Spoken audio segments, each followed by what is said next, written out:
नमस्कार। लोकतंत्र 2013 में आप सबका स्वागत है। मैं हूं कवीन सचान। चुनाव प्रचार का केंद्र अब मध्य प्रदेश और मिजोरम में है और जहां सोमवार को वोटिंग है। हालांकि दिल्ली और राजस्थान में भी चुनावी सरगर्मियां अपने चरम पर हैं। आपको बताएंगे इन इलाकों से ताजा हाल और साथ ही साथ रैलियों में क्या हुए वादे। लेकिन शुरुआत हेडलाइन से।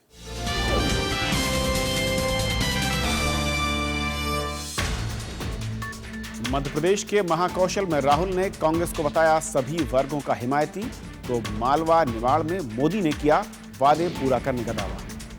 मध्य प्रदेश में चरम पर चुनाव प्रचार। बिजली, पानी, सड़क और शिक्षा की कमी समेत कई अहम मुद्दों ने पकड़ा जोर। गुजरात के मुख्यमंत्री नरेंद्र मोदी के जवाब से संतुष्ट नहीं चुनाव आयोग, भाषणों में संयम बरतने की दी हिदायत। और स्टिंग ऑपरेशन से उठे आरोपों को आम आदमी पार्टी ने किया खारिज, उम्मीदवारों का नाम वापस लेने से इनकार।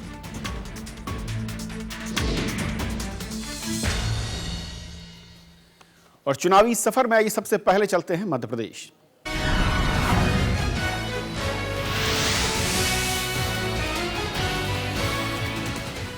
मध्य प्रदेश के चुनाव प्रचार में कांग्रेस और बीजेपी के दिग्गज नेताओं ने कमान संभाल ली है। महाकौशल और मालवा इलाके में कांग्रेस उपाध्यक्ष राहुल गांधी जनसभाओं को संबोधित कर रहे हैं।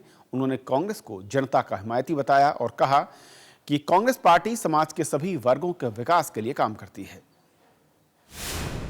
महाकौशल और मालवा की रैली में कांग्रेस उपाध्यक्ष राहुल गांधी ने कहा कि कांग्रेस सभी वर्गों के विकास में यकीन रखती है। उन्होंने कहा कि देश और संसाधनों पर सभी का बराबर का हक है। उन्होंने अपनी पार्टी की नीतियों की सराहना की और कहा कि हर हाल में कांग्रेस की कोशिश विकास का फायदा गरीबों तक पहुंचाने की रहती है। ये देश सबका है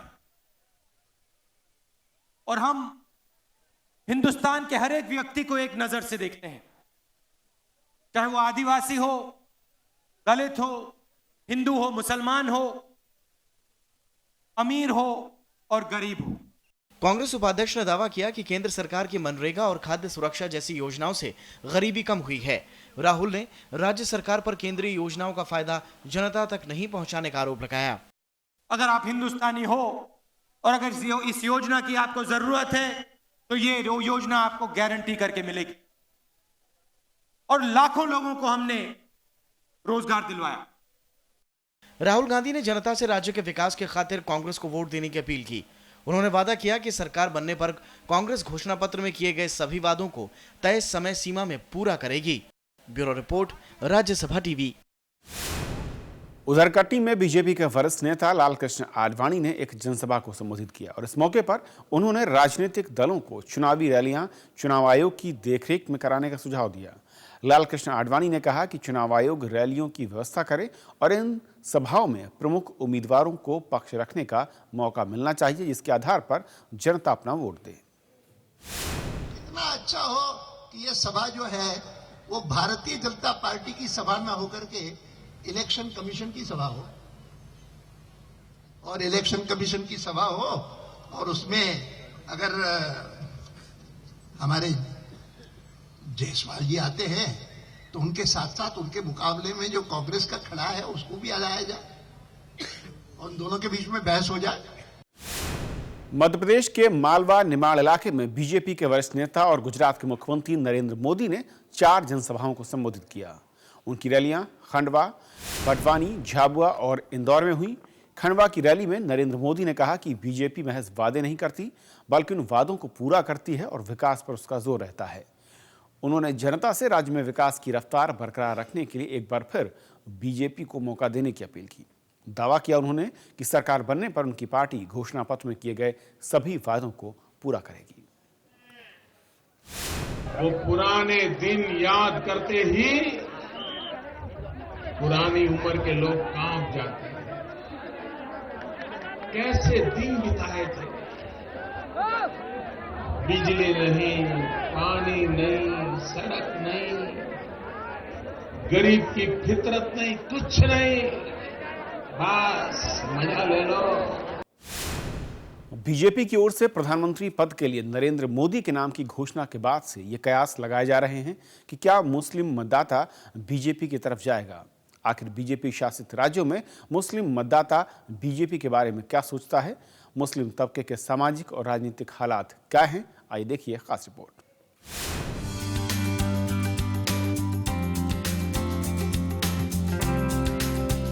क्षेत्रफल के लिहाज से देश का दूसरा बड़ा राज्य है मध्य प्रदेश।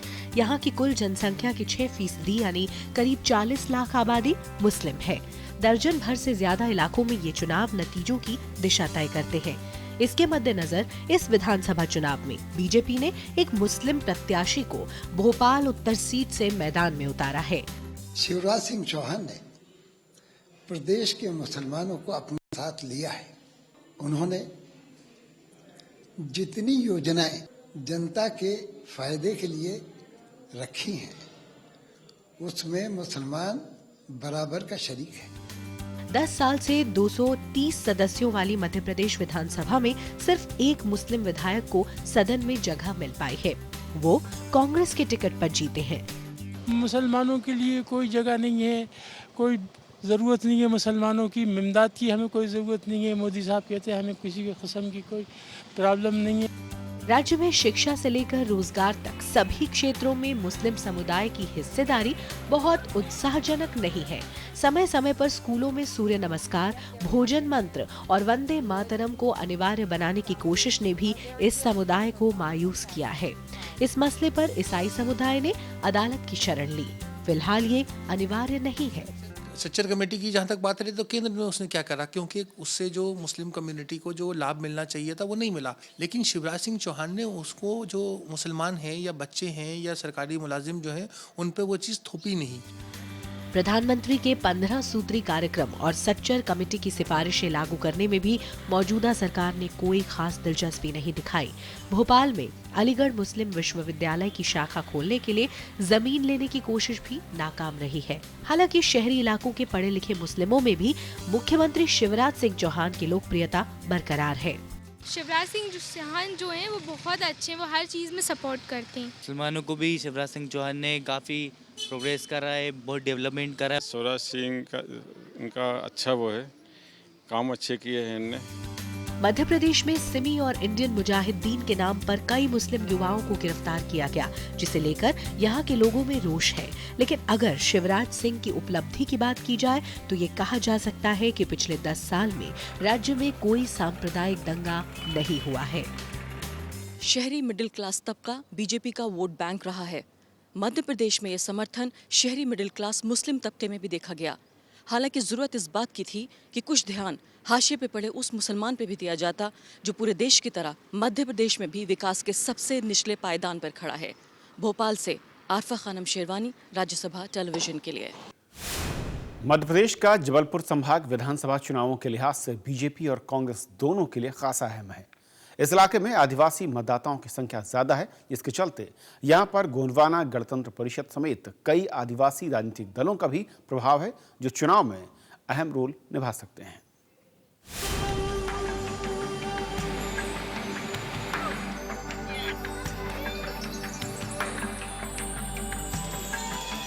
ऐतिहासिक रूप से देखें तो यह इलाका भोंसले और गोंड राजाओं की राजधानी रहा है। महाकौशल अपनी जनजातियों, कला और संस्कृति के लिए जाना जाता है।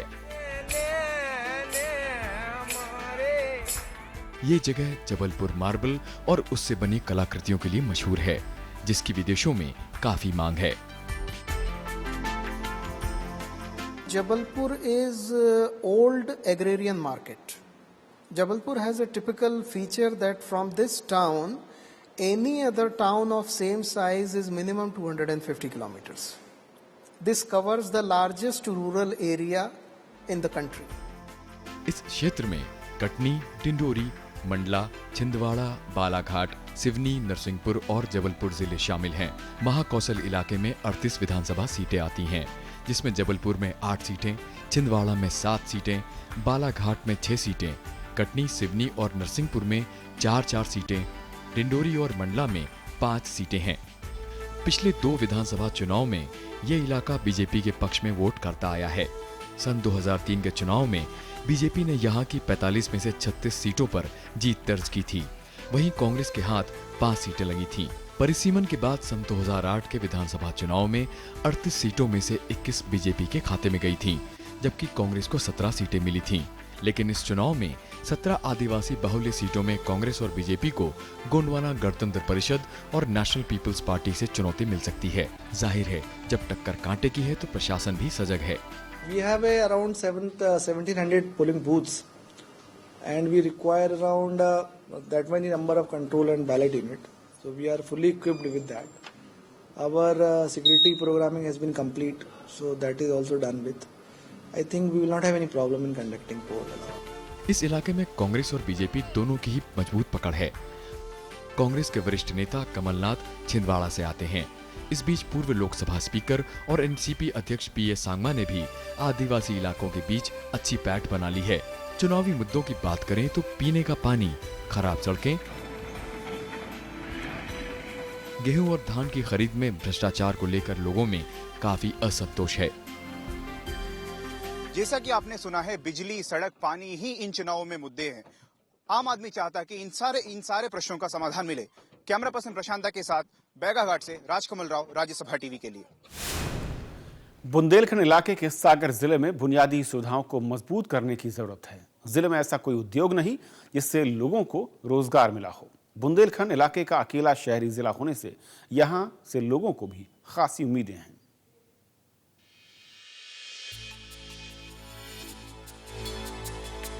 मध्य प्रदेश का सागर जिला बुंदेलखंड इलाके के दूसरे जिलों के मुकाबले आर्थिक रूप से ज्यादा मजबूत है। गांव से अधिकतर युवा यहां अच्छी शिक्षा की चाहत में आते हैं, लेकिन पढ़ाई के बाद रोजगार के लिए इन्हें दूसरी जगहों का रुख करना पड़ता है। First thing is, after their education, what are the job prospects? That would really determine all the students from schools like convent, army school. These students are all migrating to bigger cities.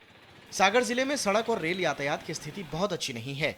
नजदीकी railway station बीना junction है। जिले के पिछड़ेपन के लिए जानकार इन्हीं वजहों को जिम्मेदार मानते हैं।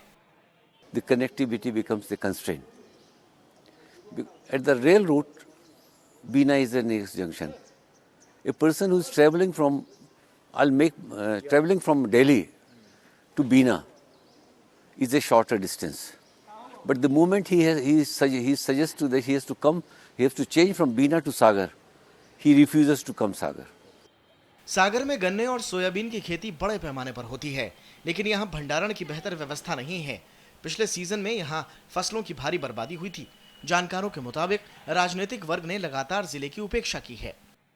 यहाँ के व्यापारियों ने और बड़े पूंजीपतियों ने उद्योग लगने ही नहीं दिए, क्योंकि यहाँ तेंदुपत्ता बहुतायत में होता है और बीड़ी उद्योग महाराष्ट्र, गुजरात के लोग यहाँ पर लगाए हुए हैं।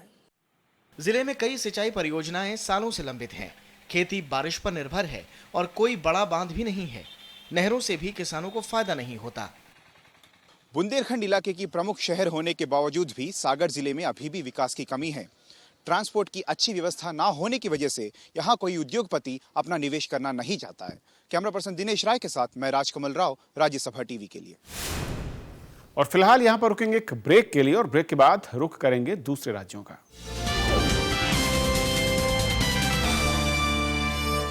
मध्य प्रदेश में सत्तारूढ़ दल के दावे देखें तो लगता है जैसे रामराज्य है और कोई समस्या ही नहीं, लेकिन जमीनी हकीकत इससे कुछ अलग नजर आती है। चाहे बुनियादी सुविधाएं हों या फिर राशन, पेंशन या फिर राज सहायता, सभी में करप्शन की शिकायतें हैं। बेरोजगारी की गंभीर समस्या चुनाव में इस बार बड़ा मुद्दा है। हमारे संवाददाता अरविंद कुमार सिंह ने कुछ ऐसे ही मुद्दों पर लोगों की राय जानी।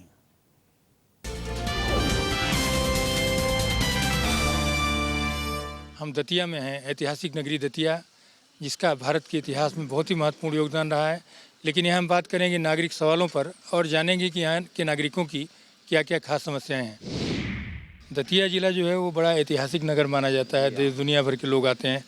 आप लोग अभी जो है किस तरह की समस्याएं महसूस? मोहल्ला में नल नहीं है, नाली नहीं है और सड़क पे पानी भर जाता है, गड्ढे हो जाते हैं, गिरते हैं प्रतिदिन आदमी यहाँ पर। दिक्कत और क्या क्या है जो यहाँ बिजली, पानी, सड़क, ये सब चीज़ों में कुछ है? जी ये सारी चीज, पानी मानी नहीं है, नल की भी व्यवस्था नहीं है। कुछ आप लोगों की क्या कुछ दिक्कत है, समस्या है कुछ? हाँ जो ये समस्या क्या करें, दिखाते नहीं है, कछु बनत नहीं है, जो है समस्या। पेंशन मिली कुछ नहीं आपको? पेंसिल मेंसिल नहीं मिल रही, आज 6-7 महीना हो गए हैं। क्या जो और बाकी है, राशन वगैरह टाइम से मिलता है? मिलता है, कुछ ब्लैक कर देते हैं, कुछ बांट देते हैं। समस्या तो आती है। रामस्वरूप जी, आप? हाँ, बस यही है पानी की समस्या, लेटरिंग बन जाए और ये नाली बन जाए। सफाई वगैरह करने? हाँ ना, कोई नहीं आता यहाँ, जमादार भी नहीं आता कोई सफाई करने। बुनियादी नागरिक सुविधाएं हैं, वो भी अभी तक यहाँ मौजूद नहीं है और इसके लिए अभी भी सरकारों को बहुत कुछ करने की ज़रूरत है।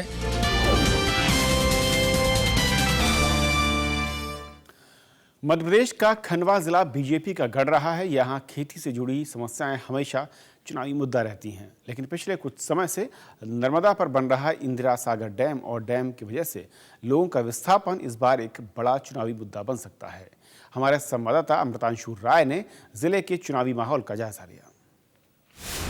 खंडवा जिला, जिसे आज की पीढ़ी भले ही मशहूर गायक किशोर कुमार के जन्म स्थान के रूप में जानती हो, लेकिन इतिहास में इसका और भी महत्व रहा है। पहले ये उत्तर पूर्वी, दक्षिण और पश्चिमी रेलवे का जंक्शन था। 1818 में मराठों को खंडवा अंग्रेजों को सौंपना पड़ा और आगे चलकर ये सेंट्रल प्रोविंस और बरार का हिस्सा बन गया। यहाँ की जनसंख्या का बड़ा हिस्सा अब भी गांव में रहता है, जिसकी आजीविका खेती पर निर्भर है।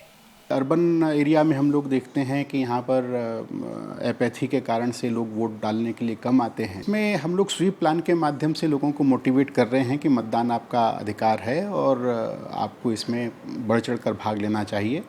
जिला प्रशासन के मुताबिक ये क्षेत्र सेस्मिक जोन में आता है, जो कि पिछले समय से काफी सक्रिय है। पंधाना तहसील में ही पिछले 3 महीनों के अंदर 1200 भूकंप के झटके महसूस किए गए, जिसमें 15 की तीव्रता रेक्टर स्केल पर 3 से ज्यादा थी। खंडवा फिलहाल 4 विधानसभा क्षेत्रों में बटा हुआ है और ये चारों के 4 विधानसभा क्षेत्र भाजपा के हाथ में है। पूर्वी निमाड़ में 4 विधानसभा सीटें हैं और ये सभी बीजेपी के पास हैं। पिछले चुनाव में पार्टी ने इन सभी सीटों पर अपने विरोधियों को बड़े अंतर से मात दी थी। संभव नहीं है कि 50 वर्षों का जो बिगड़ा हुआ ढर्रा था उसको 10 वर्ष में हम पूर्ण कर सके। इन 10 वर्षों में भारतीय जनता पार्टी की सरकार ने किया, इसके पहले 50 वर्षों में भी कांग्रेस की सरकार नहीं कर पाई। हम चाहेंगे कि खंडवा का जो भी विधायक बने वो सबसे पहले तो सरकार बीजेपी की हो या सरकार कांग्रेस की हो, सरकार से लड़ के ये काम वो करे। लेकिन यहाँ के हरसूद क्षेत्र के किसानों के लिए सबसे बड़ा मुद्दा बन पड़ा है इंदिरा सागर डैम, जिसके जल भराव में न केवल इनकी खेती योग्य जमीन आएगी बल्कि कई गांव भी डूब जाएंगे। इसके अलावा खंडवा के दूसरे गांव में भी जल भरावों की समस्या है। अमृतांशु राय, राज्यसभा टीवी, खंडवा। और बात करते हैं देवास जिले की, जहां पर चुनाव प्रचार चरम पर है। जिले की सभी 5 सीट पर फिलहाल बीजेपी का कब्जा है। कांग्रेस सत्ता विरोधी लहर के बल पर यहां पर अब बीजेपी को मात देने की जुगत में है। बिजली की कमी और खस्ता हाल यातायात व्यवस्था यहां के बड़े चुनावी मुद्दे हैं।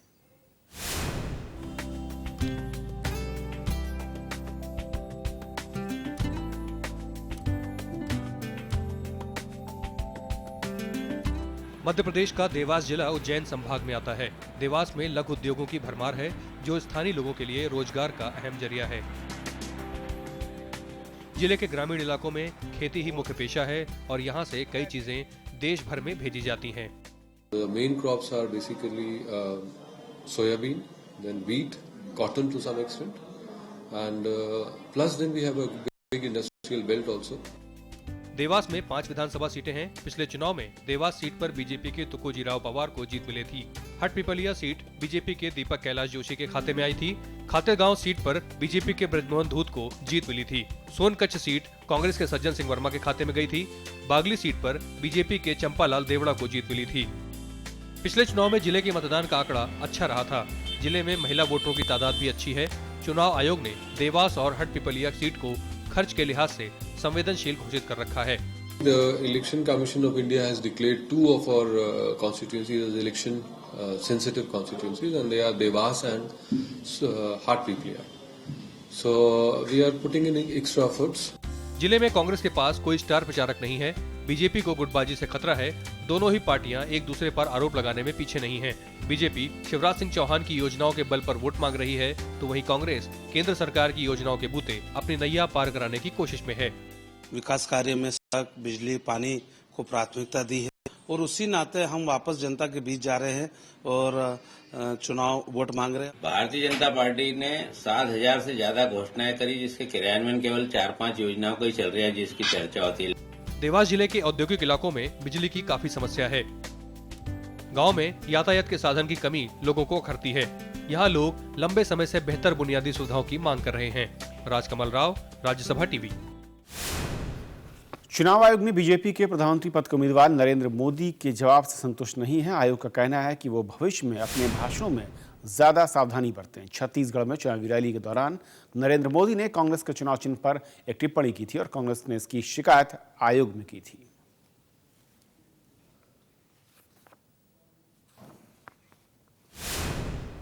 और आइए अब बात करते हैं मिजोरम की।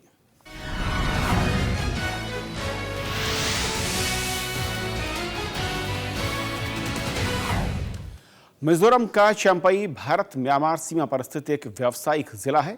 म्यांमार की आधी सीमा से सटा यह जिला तेजी से विकसित हो रहा है। चंपई का अर्थ है समतल भूमि। पूरे मिजोरम में केवल यहीं पर बड़े पैमाने पर चावल की खेती भी होती है। इसके अलावा बर्मी लोगों का प्रवास इस जिले की सबसे बड़ी चुनौती है। खेती की समस्या और बर्मी लोगों का प्रवास इस बार का चुनावी मुद्दा भी है।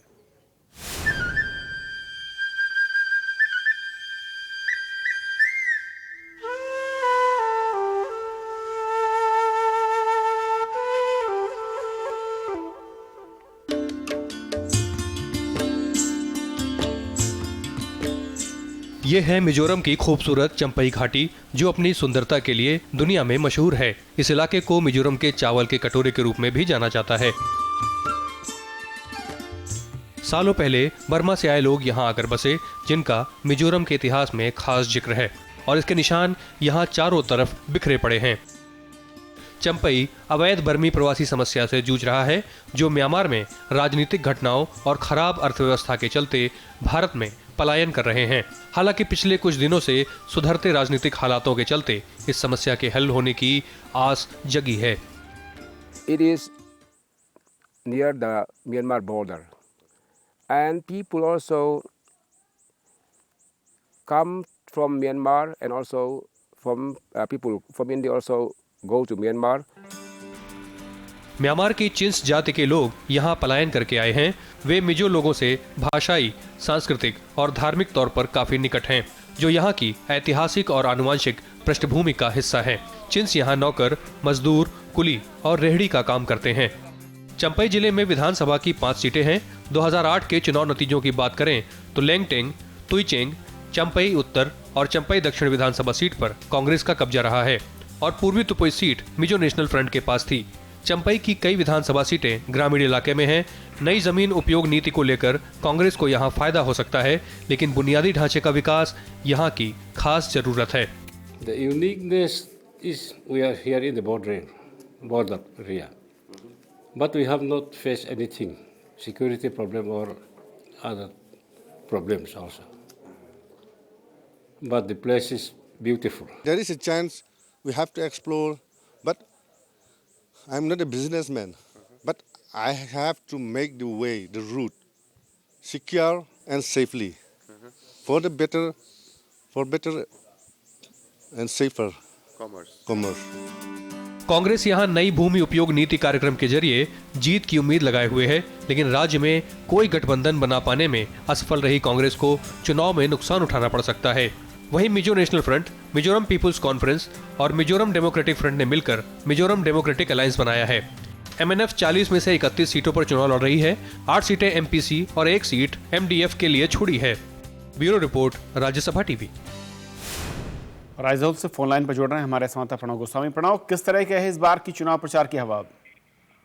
देखिए, जहाँ तक चुनाव प्रचार की बात है तो अगर हम जो उत्तरी जो राज्य हैं उनकी तुलना में अगर चुनाव प्रचार की बात करें तो बहुत ज्यादा चुनावी रंग नहीं दिखाई दे रहे हैं, लेकिन इसके बावजूद भी जो जागरूकता है चुनाव को लेकर, अपने प्रत्याशी को जिताने को लेकर, वो उस बारे में बहुत ज्यादा अवेयर है यहाँ के जो मतदाता हैं। जो मुद्दे हैं इस बार के, उसकी बात की जाए तो हमेशा से ही जो इंसर्जेंसी रही है, अलगाववाद रहा है, वो एक बड़ा मुद्दा इस बार रहा है। इसके अलावा जो माइग्रेशन है, जो पड़ोसी मुल्क है बांग्लादेश, म्यांमार या फिर जो दूसरे मुल्क है वहां से या नेपाल, वहां से जो माइग्रेंट्स आते हैं, जो इलीगल जो इमिग्रेशन होता है, वो एक बड़ा मुद्दा इस बार बन रहा है। इसके अलावा तमाम ऐसे मुद्दे हैं, लेकिन ये जरूर है कि कहीं ना कहीं जो कांग्रेस है उसने पिछली बार जिस तरह के योजनाएं लागू की, उसके साथ में जो विपक्षी पार्टी थी वो सिर्फ 3 सीटों पर सिमट गई थी। यही वजह है कि जो जितने भी बहुत बहुत शुक्रिया प्रणव, वहां से इस अपडेट के लिए। प्रणव गोस्वामी आइजोल से बता रहे थे वहां पर क्या है चुनावी मुद्दे। उधर आम आदमी पार्टी ने स्टिंग ऑपरेशन से उठे आरोपों को खारिज किया है और पार्टी के उम्मीदवारों का बचाव किया है। गुरुवार को वेब पोर्टल मीडिया सरकार ने आम आदमी पार्टी के कुमार विश्वास, शाजिया आलमी समेत 9 नेताओं के खिलाफ स्टिंग ऑपरेशन को उजागर किया था। पार्टी ने इसे शरारतपूर्ण और राजनीति से प्रेरित बताया है। आम आदमी पार्टी का कहना है कि वो पार्टी स्टिंग करने वाली वेबसाइट के खिलाफ कार्रवाई करेगी। पार्टी ने पोर्टल से रॉ फुटेज की मांग की थी, लेकिन उसने देने से इनकार कर दिया। पार्टी का कहना है कि रॉ फुटेज न मिलने की सूरत में महज सीडी के आधार पर पार्टी अपने नेताओं के खिलाफ कोई कार्रवाई नहीं करेगी। पार्टी ने चुनाव आयोग से 48 घंटों के भीतर इस मामले में जांच कराने की गुजारिश की है। साथ ही कहा है कि दोषी पाए जाने पर उम्मीदवारों को हटा दिया जाएगा। चुनाव आयोग हमारे किसी भी कैंडिडेट को सीडी में लगाए गए एक भी आरोप का दोषी पाता है या देश के किसी भी कानून मर्यादा के उल्लंघन का दोषी पाता है तो वो कैंडिडेट स्वयं हट जाएंगे और प्रचार अपना बंद कर देंगे और आम आदमी पार्टी सार्वजनिक घोषणा करेगी कि ये कैंडिडेट अब से हमारा कैंडिडेट नहीं है, कृपया इसे वोट न दें। तो चुनावी खबरों के आज के सफर में इतना ही। नमस्कार।